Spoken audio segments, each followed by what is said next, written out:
दबंगों ने राशन के गोदाम तक जाने वाली सड़क को जेसीबी से खोदकर किया गड्ढा। रास्ता हुआ बंद। रास्ता बंद होने के कारण नहीं वितरित हो पा रहा राशन। पात्र लाभार्थी राशन के लिए हो रहे परेशान। दबंगों की बताई जा रही सत्ता में ऊपर तक पहुंच, अधिकारी नहीं कर पा रहे कार्यवाही। पीड़ित ने मुख्यमंत्री, मुख्य सचिव, जिलाधिकारी से की शिकायत। जांच रिपोर्ट आने के बाद भी नहीं ठीक हो सकी आम रास्ता। अगर प्रशासन से पीड़ित को नहीं मिला न्याय तो गांव से पलायन करने को होगा मजबूर। प्रशासन होगा जिम्मेदार। बताते चले, मामला तहसील किशनी के ग्राम शेखोपुर का है।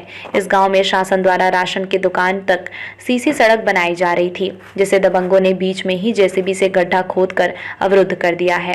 रास्ता में गड्ढा खोदने के कारण आवागमन बाधित हो गया है, जिसकी वजह से राशन का वितरण नहीं हो पा रहा है।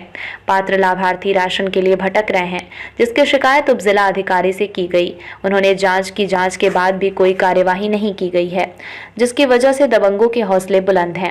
पीड़ित विनोद कुमार पुत्र धीरे सिंह निवासी शेखपुर थाना व तहसील किशनी ने प्रदेश के मुख्यमंत्री, मुख्य सचिव, जिलाधिकारी को प्रार्थना पत्र देकर गुहार लगाई है कि दबंगों द्वारा जेसीबी से खोदी गई सड़क को ठीक कराया जाए।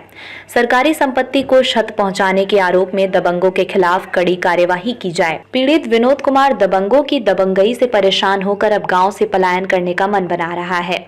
उसका कहना है कि अगर उसे 1 सप्ताह में न्याय नहीं मिला तो वो गाँव छोड़ देगा, जिसकी जिम्मेदारी जिला प्रशासन की होगी। उसने कई बार जिलाधिकारी से न्याय के लिए आवेदन किया। जिलाधिकारी के आदेश के बाद भी दबंगों के खिलाफ कार्यवाही नहीं हो पा रही है। बताया जा रहा है कि दबंगों की सत्ता में ऊपर तक पहुंच है, इसलिए वो सरकारी संपत्ति को नुकसान पहुंचाने के बाद भी सुरक्षित घूम रहे हैं।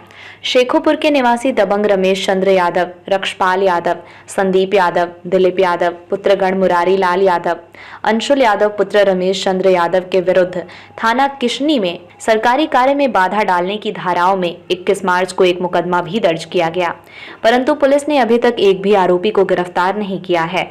दबंगों से परेशान होकर विनोद कुमार और उसके परिवार ने 1 सप्ताह में न्याय न मिलने पर गांव से पलायन करने का प्रार्थना पत्र उप जिलाधिकारी किशनी को दिया है। जब उप जिलाधिकारी से बात की गई तो उन्होंने कहा जांच के बाद कार्यवाही की जाएगी।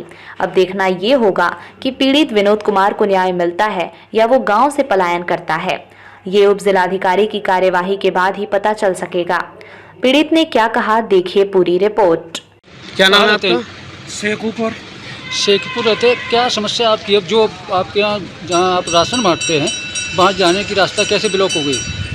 सरकार के द्वारा, माननीय मुख्यमंत्री के द्वारा स्वीकृत हुई थी सीसी राशन की गोदाम तक, तो गुंडों ने वो राशन की गोदाम वाली 30 साल पुरानी पड़ी हुई ईंट की सड़क जेसीबी मशीन से तोड़ दी और ये कहते थे ये मेरी ज़मीन है। माननीय एसडीएम महोदय ने उसकी जांच कराई तो उनकी वहाँ पर कोई ज़मीन नहीं निकली है।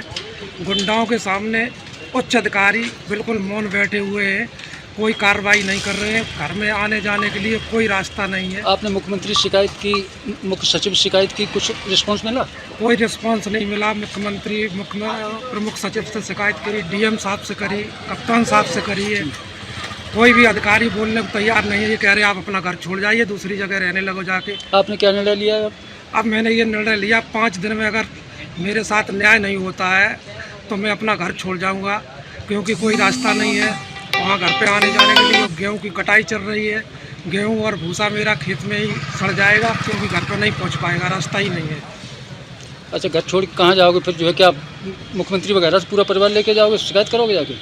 नहीं सर, कोई सुनता ही नहीं। मुख्यमंत्री से भी कई बार दे चुके हैं ऑनलाइन और उच्च अधिकारियों को भी दे चुके हैं। आप घर छोड़ के कहीं ना कहीं बसेंगे जाके सर, गांव में नहीं रह पाएंगे। वो दबंग गुंडे हैं सर, मारने पर आवाज़ आए, 2 बार रेत भी चुके हैं। अच्छा, 5 दिन में कार्रवाई नहीं हुई तो पलायन करो? 5 दिन में कार्रवाई नहीं हुई सर तो मैं पलायन कर जाएंगे।